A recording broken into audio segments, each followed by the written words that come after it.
A brand new month is approaching, and that means it's the perfect time to let go. You can play the 30-day minimalism game and also download our free printable 30-day minimalism game calendar over at theminimalists.com/game. Enjoy. This podcast has bad words. Hello, everybody. Welcome to the Minimalist Podcast, where we discuss what it means to live a meaningful life with less. My name is Joshua Fields-Milburn. And I'm Ryan Nicodemus, and together we are the Minimalists. Wow. Today, we're here with our returning champion, Ben Greenfield. Man. I'm the champion. Yeah, man. I love to win. Now, Ben, how do you feel about this? Because you are the final guest of this decade. This decade. Yeah. That basically means like you put off interviewing me for an entire decade and at the very last minute slipped me in. No, wait, this is you're the returning champ. You've been no. here before. We're going to talk. Today is perfect. We thought we'd have Ben on because he's back in town, and we're going to talk about resolutions because I don't know anyone who puts himself, he's the human guinea pig. He puts himself through more experiments, makes more sort of resolutions than anyone else. You may not use that terminology. I prefer immersive journalist to human guinea pig. I just think it's too close to a lab rat, the guinea pig thing. All right, don't have a fair long enough. pink tail. Well, today we're going to talk about New Year's resolutions. We're going to talk about when it's appropriate to give up on a resolution. We're going to talk about what actions you need to take when you're feeling stuck. And so let's dive into our questions today. Oh, by the way, Ben, his podcast, you can check it out. It's called the Ben Greenfield Fitness Podcast. I encourage you to listen to it. I listen to it, and you should as well. Our first question today is from Andy in Georgia. Hi, this is Andy from Marietta, Georgia, and I have been working on minimalist life for a couple of months now, and I've explored all aspects from stuff to time to finances, and I'm really struggling with this idea of sleep, specifically going to bed earlier. I started getting up earlier, but I have two little ones, so the morning and the evening are my best times. And I've never been a morning person, but my brain is definitely less foggy in the AM. So any advice you have for going to bed earlier would be greatly appreciated. Ben, when do you go to bed? Usually between about 9:30 and 10 p.m., with the idea being that suppose you do want to fall into that 7 to 9 hour time frame at which we know most adults lie in terms of their sleep needs, you need to be in bed for a certain period of time, right? So if I'm in bed for 8 hours, I get about 7.5 hours of sleep. Right. And if I'm in bed, 8.5 hours, I can get a full 8 hours. So I'm pretty protective of my sleep. I go to bed at a pretty decent time. And when I'm camping, when I'm hunting, like I'm in bed by 8:30, right? Like it's far easier in the absence of artificial light and blue light to go to bed and tap into the true primal natural ancestral circadian rhythms to which we're all tuned. And in a case like that, I'm waking up. Do, right?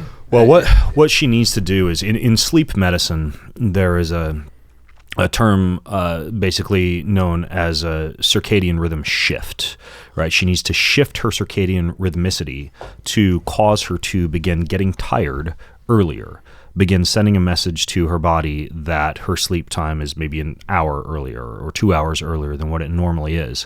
And the key to shifting the circadian rhythm, and this is great for anybody who's traveling East Coast, West Coast, East Coast, who is jet-lagged, who needs to phase shift based on where they happen to be on the globe. The key to this begins with light in the morning.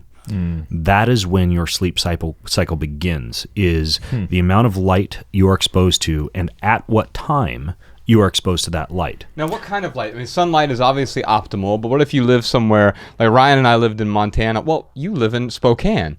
And so in the winter in Spokane, sometimes, 9:30, 10 o'clock before it gets light out? Yeah, absolutely. So first of all, let's say that you're waking at 5 a.m. and you want to shift everything forward and begin waking later and going to sleep slightly later. When you wake at 5 a.m., you would limit your exposure to blue light, artificial light, screens, backlit LEDs, monitors, television, even going outside in the sunshine.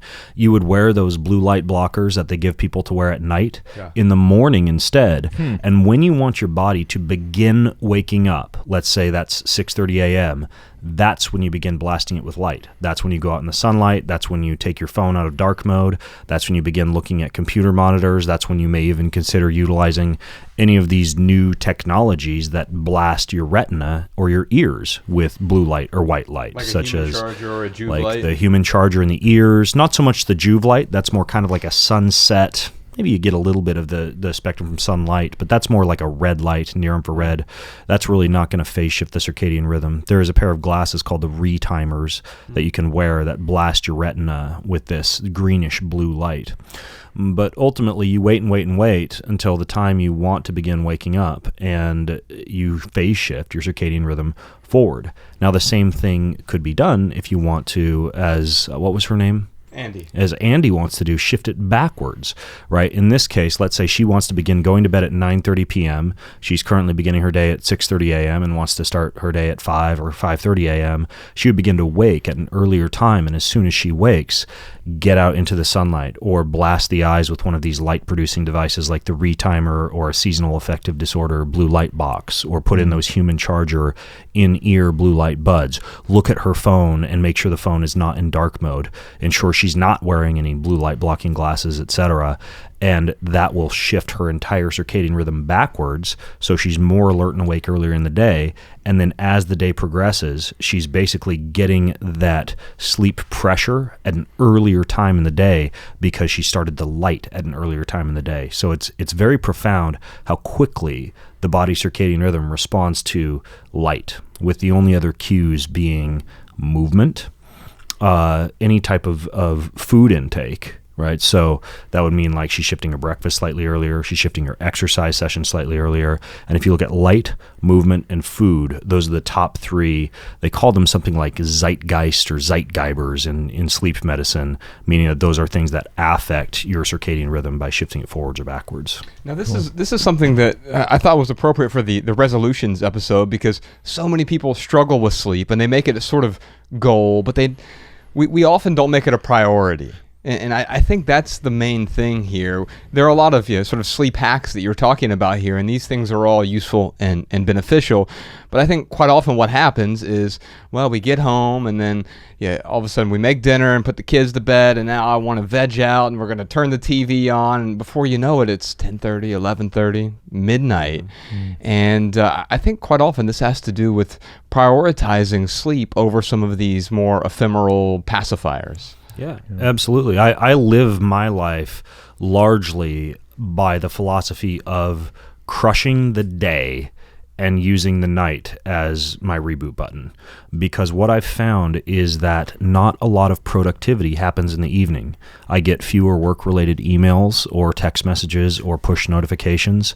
There are fewer productive networking events or meetups. Usually the nighttime activities are involved around like drinking and joking or being entertained. Mm-hmm. So I make the decision to do most of my networking, most of my media consumption, my emails, Voxers, text messages, anything like that during the day.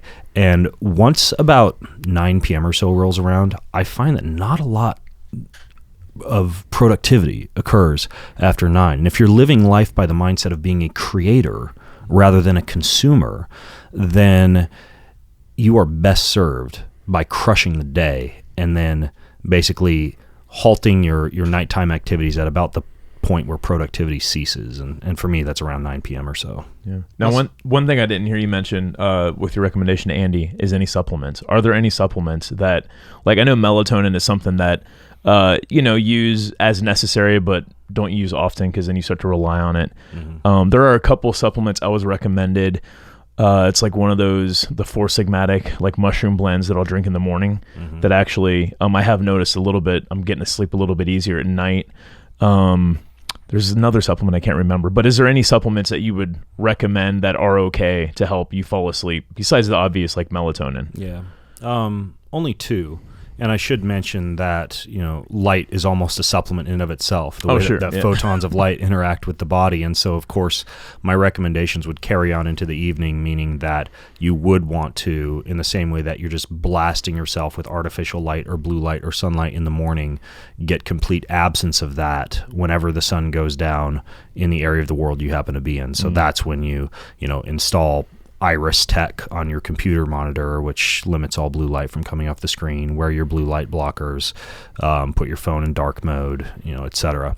As far as supplements go, really the only two that I think have good research behind them for initiating a sleep cycle in a very effective manner, other than melatonin, which you already referred to, and which we make less of as we age, and it is important to supplement with, especially as you age. And I'll often take up to 60 milligrams of melatonin when I'm traveling internationally, just to jumpstart my circadian rhythm into the time zone where I happen to be in. So with melatonin, I've heard different recommendations as far as when to take it.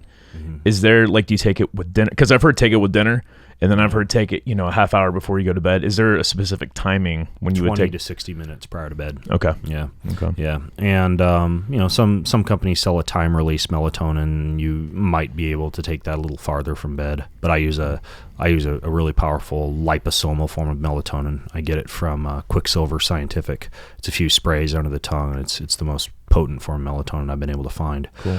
But in addition to that, the only other two would be GABA. Gamma aminobutyric acid. It's an inhibitory neurotransmitter. Your body makes it when you have a glass of wine, which is why a lot of people kind of like to have a glass of wine at the end of the day to wind down, but you can also purchase it in supplemental form. There are certain natural extracts like valerian or passion flower, in tea or in tincture format that cause your body to release its own GABA. There are other supplements. For example, there's one called Sleep Remedy. There are multiple standalone GABA supplements you can buy on Amazon or at any pharmacy. And so GABA would be one, and then the other one would be CBD, but with the understanding that most of the sleep data on CBD is showing results with dosages of 100 to 300 milligrams. Wow. And a standard dosage in a CBD bottle, like a tincture bottle, one dropper full, is around 10 milligrams.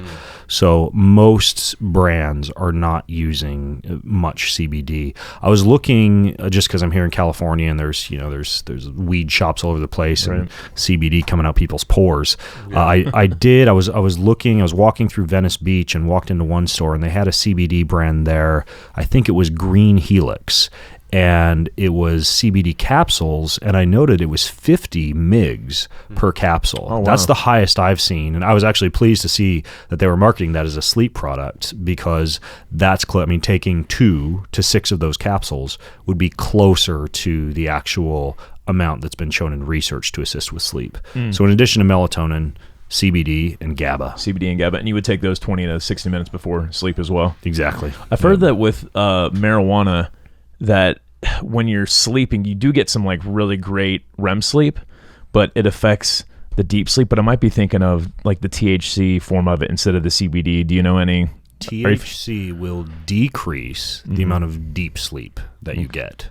Right. So if you're taking an edible, like an indica or a sativa, normally it'd be an indica for like a nighttime cookie or edible or vape pen or anything like that, you will sleep, and it won't be bad sleep. You just won't get as much deep restorative sleep.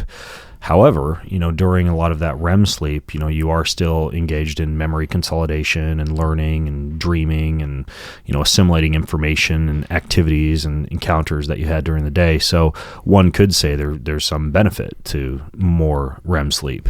However, there's a lot of nervous system repair that occurs during those deep sleep cycles that I think a lot of when I look at people's sleep cycles from a Whoop wristband or an Oura Ring or an Apple Watch or anything else, it's usually the deep sleep that tends to be the lowest. And so I question whether people should be using a sleep supplement that further decreases deep sleep percentages versus just using CBD in isolation, which actually increases deep sleep percentages. That's good to know. CBD increases the deep sleep. Okay. I've seen some contradicting studies, so maybe you can clarify this. With CBD, I've seen that it helps with deep sleep as long as you take it earlier in the day, but if you take it later in the day, it may actually decrease deep sleep. Have you seen any literature on that? I've not seen any literature on that. The only diurnal variation in CBD response that I've seen is that in lower doses during the daytime, it can increase alertness, or like a 10 to 20 milligram dose. But when taken at 100 to 300 milligrams in the evening, can increase deep sleep percentages. Okay. I haven't seen what you've just alluded to, but there might be research that exists that I'm unaware of. Well, let's send Andy a copy of Dr. Matthew Walker's book, Why We Sleep.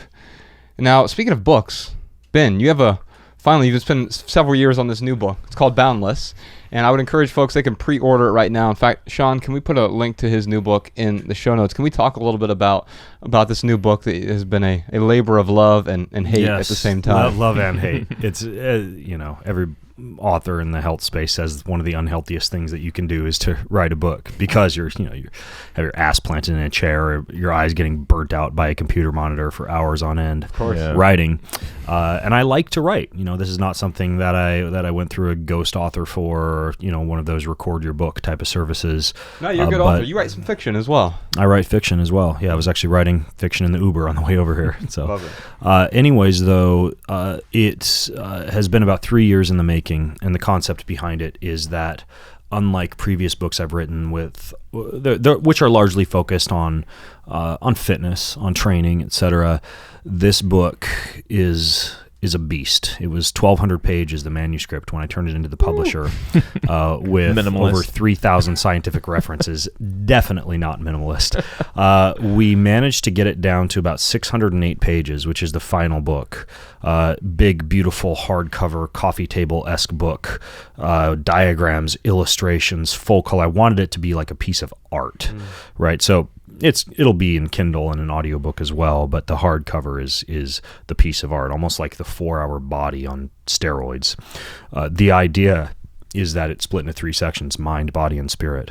So the mind, or the brain section, covers everything from mold and mycotoxins and Lyme and diets to support cognition, to nootropics, to smart drug, to biohacking technologies for the brain, etc. The body section is all fitness, fat loss, immune system, jet lag, battling colds and flus, getting recovered faster, just everything that has arisen since I wrote my initial book, Beyond Training, as far as everything from biohacking to supplements to diets to exercise strategies for the body. And then, and this is probably the most unique part of the book, I wove in a lot of, there's over 200 pages of anti-aging and longevity advice in there, from, peptides and SARMs and hormones to a bunch of things that the Blue Zones are doing. Spirituality is covered when it comes to gratitude, sexual performance, relationships, battling loneliness, purpose, meditation, fasting, gratitude, all of these different spiritual disciplines that I think are often left out of a health book. And so I call it Boundless, because the entire premise of the book is that by going through it, you discover how to have boundless energy at your beck and call, day in and day out. And yeah, it's a giant book, but I like to write big books. I don't like flash in the pan, like little 200-page airport bookshelf books that you can get through in 2 days. Like, I want a book that lasts me for like a good year, just going through everything in it, and that I can return to again and again. So sounds awesome. We'll definitely check it out. And I tell you what, Sean, if we could send Andy a copy of Boundless as well, that'd be great. Our next question is from Kelly in Chicago. The question I was going to ask is, if you guys could please address minimalism in volunteering and time commitments in your life, because I tend to commit myself to a lot of different things, mostly with my kids' schools, PTO, all that stuff.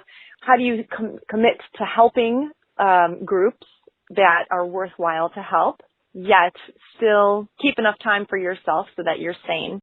So I think one thing that's fascinating when we're thinking about the new year, and we don't have to obviously wait for the new year to make any sort of resolution, but one thing we often do is we overcommit, and that actually prevents us from committing to things that are most meaningful to us. So can we talk? You're someone who's able to sort of juggle a bunch of chainsaws at once. Can we talk a little bit about not overcommitting, Ben? I think there are 2 things to bear in mind here. The first is that you must put on your own oxygen mask first, meaning that if you don't have some kind of self-care or self-love process, whether that's exercise or taking time to meditate or engage in breath work or gratitude practice or anything else before you run off to go help other people, you are that much less equipped to be able to make a lasting impact on the world. Yeah. So everything I do for anti-aging, for longevity, it's not so I can brag about being the person who lives the longest. It's so that during my time here on the earth, I'm able to be as best equipped from a physical standpoint to be able to make as big an impact as I can on the planet with my life's purpose, which leads to point number 2. You need to have a filter. You need to have a purpose, right? Like my purpose in life is to empower people to live a more adventurous, joyful, and fulfilling life. That is my purpose.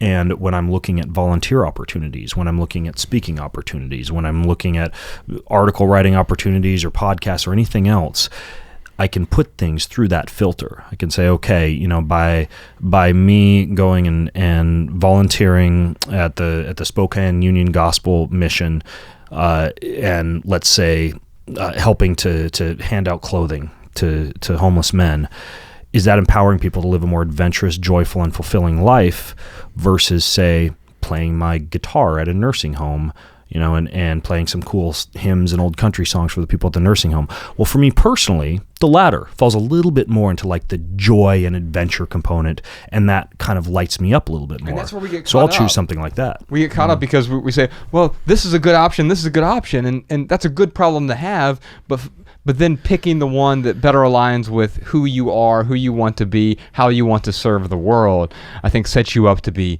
happier, more fulfilled, and to be a better version of yourself. Everyone has a unique skill set, and don't feel bad if what turns you on as far as helping people is different than what turns someone else on. And if you are turning down ways that you can help people to be of a better service in a different way that fits your skill set, I think that's just fine. Yeah. What I'm hearing you guys say is like you're helping Kelly figure out what she needs to say no to so she can actually say yes to the things that matter most to her. But I'll tell you, like for me, when I want to add something into my routine or into my calendar, I do exactly that. Like I go to my calendar and I'm literally budgeting my time. And Kelly, if you're not budgeting your time correctly, you're not even going to know where you are available to give yourself. But look at that schedule, and look at what you have on your plate, and ask yourself, like, what do I need to say no to in order so I can say yes to the important things in life? Kelly, I'm going to send you a copy of our book, Essential. Speaking of priorities, so Essential is an essay collection with 150 different essays, 12 different areas of intentional living. One of those areas is figuring out what your priorities are. So if you like our podcast, you'll really like the audiobook version of Essential. I think it's 6 hours long, maybe a little bit over 6 hours. So Sean, if you could send her that, or if you want the book or the ebook, we're happy to send those to you as well, Kelly. Ryan, what time is it? You know what time it is. It is time for our lightning round where we answer questions from social media. Indeed we do. We're at The Minimalists on Twitter, Facebook, and Instagram. And then Ben is at Ben Greenfield on definitely on Twitter. I think Instagram as well. I think so. And all it's either the platforms. Ben Greenfield or Ben Greenfield Fitness. All right. Well, we'll put a link to his website in the show notes as well, and then you can find him on all the social media platforms. What do we got, Ryan? We got a question from Nick. I've started and stopped minimalism so many times. How do I ensure it sticks rather than having to set it as a resolution 20 more times? So you can replace this word minimalism, I think, with just about anything. Where I've started blank, a new diet, a new exercise routine. I've tried to go to bed earlier, whatever it might be. But then I stopped doing it. I stopped feeling motivated, or as Nick says, it never sticks. Now, Ben, what we try to do is we try to give a pithy answer, but we can ramble on a little bit. Sean puts all of our quotes in the show notes, and we put them over at minimalmaxims.com as well. So here's my pithy answer. Actually, I have three of them for you because I'm the ultimate minimalist. First one is, sometimes you have to walk away to come back. And what I mean by that is maybe you tried something, but it wasn't the appropriate time for you to try it in your life. Maybe you had other things going on. Other things were a priority then. Now priority, it's a weird thing. We've made this word priority a plural. It wasn't a plural until the 20th century. Priority literally means the first thing. And so what is the first thing for you? That changes over time. My second pithy answer is, because here, it's a brand new year. I tweet this at the first day of every year. One day or day one, you decide. And I think quite often with minimalism or diet or something else, it's I'll get to that one day, right? Which brings me to my third answer here is, someday is not a day of the week. And someone will often say, I'll do it someday, or I'll do it tomorrow. I'll put it off, and we continue to procrastinate. Now, Ben, do you have any advice for Nick for getting something to stick? Yeah, I think the two of the big things that I do are I equip my environment to enable me the next day to do what it is that I'd planned to do. So let's take exercise, for example. When I plan to go to the gym, my clothes are laid out when I wake up. I know exactly what shoes I'm going to wear. Those are there. The entire workout is jotted down on a notepad or on the notes function on my iPhone. So there's very little barrier to entry. There's very little paralysis by analysis or decision-making fatigue for me to actually I've removed the friction. That's a great way to explain it. And then the other thing I've done in terms of removing the friction is you eliminate as many barriers to you engaging in that activity as possible, meaning that if your goal is to begin eating healthy, you literally throw out or give to someone you don't like, all the peanut butter, all the ice cream, all the Pop-Tart. Just do not have it in the home, period. I happen to be staying in a very stripped down apartment while I'm here in Venice Beach because my friend is moving, but I've crashed at his home where he basically has a bed, a couch, and a Wi-Fi router and a little bulldog named Jack. When you open the refrigerator, there's nothing. In the pantry, there's a little bit of salt and black pepper. I have had 0 cheat nights since I got here because I have 0 options. When I get home, there is no chocolate bar in the freezer. There is no jar of peanut butter in the pantry. There is nothing. And when you simply kind of paint yourself into that corner, it makes things far easier. When you combine that with a plan, like I was talking about earlier, like here's exactly what I'm going to eat for breakfast, snack, lunch, and dinner, you're far more equipped. Because I think that where people fail a lot of times is just not knowing what to do or being surrounded by the activities or the objects that take them away from what it is that they had planned on doing. Man, that's interesting how you're talking about removing the friction for exercise, but you're adding a little bit of friction when it comes to diet, because if you've got the junk food sitting around, it's really easy to just kind of fall into bad habits that way. My pithy answer is this: lifestyle changes are more effective than dieting. So with anything, when it comes to, he asked about minimalism, you can't look at it like, I'm going to be a minimalist for 30 days. We do have the 30-day minimalism game. It's a great way to get started. But if that's where it ends, then you're going to fall right back into your old habits. And it's the same thing with dieting. I mean, I can't tell you how many times I was like, I need to lose 10 pounds, so I'm going to be a vegan for a year on a bet, or I'm going to go on a juicing cleanse to lose some weight. Well, guess what? When that time frame is over, it's not long before I'm right back in my old habits to my old weight. So yes, Nick, you got to look at it as a lifestyle change, and it's not just picking it up as a habit. You've got to commit to it. All right, before we get into our added value segment and our listener tips today, it looks like we got a bunch more surprise questions this week. Why don't most resolutions work? How do I avoid becoming overwhelmed by commitments this year? How can I change a negative mindset that tells me I will never get in shape? What are some simple steps for busy people to become healthier? So many busy people out there, Ryan. Yeah. Busy, including Ben. Ben is very busy, so we'll talk to him about what busy people do to become healthier. And I think it looks like we got about 6 million more questions for Ben. Plus, we're going to talk about our own personal resolutions. We're going to talk about setting monthly resolutions, and we're going to talk about what it would take to create the best year ever. And if you want to hear all that, you can listen to this week's Maximal episode, available exclusively on Patreon. That's right, you're currently listening to our weekly Minimal episode, but each week, Ryan and I record an entirely different, much longer Maximal episode over on the Minimalists private podcast, which gives us the private space we need to talk about topics we don't usually discuss in public. Plus, Patreon is the best way for us to fund this podcast and keep it 100% advertisement free. When you subscribe to the Minimalist private podcast on Patreon, you will receive a personal link so that our Maximal episodes play in your favorite podcast app. You can find all the details and all the good stuff over at theminimalists.com/support. I know it's just $2, but we really appreciate that support. And we are actually capping the audience over there, right? So it's a new year right now. I don't know where we are on subscriber count, but we're probably about 1,000 away. We're capping the audience at about 6,000 patrons. And that's because we figured out what enough was for us. Enough to pay Jordan and Sean and Jess and ourselves, and for this beautiful studio space and our secret storage closet over there. That's right. Josh, you're forgetting to mention with the Patreon support, we get to hear about Ben's penis injections, and I'll just leave it at that. yes, indeed. We're talking to Ben about his penis. Ryan, what else you got for us? I got some voicemail comments and tips from our listeners. Here you go, man. Check them out. Hello, my name is Megan, and today is my 18th birthday, and I'm currently a senior in high school. I hear about the college application process from my peers on a daily basis, and I believe that it has consumed them. Well, for good reason, it is a stressful process, but nevertheless, I can never seem to escape the noise. At this point, I've submitted all of my applications to 9 colleges, and sometimes I think about if I'm going to make the right decision before next May for which one to commit to. I really enjoyed listening to the recent episode called Student Debt and found it a much-needed reminder to heavily consider the future cost of going to college.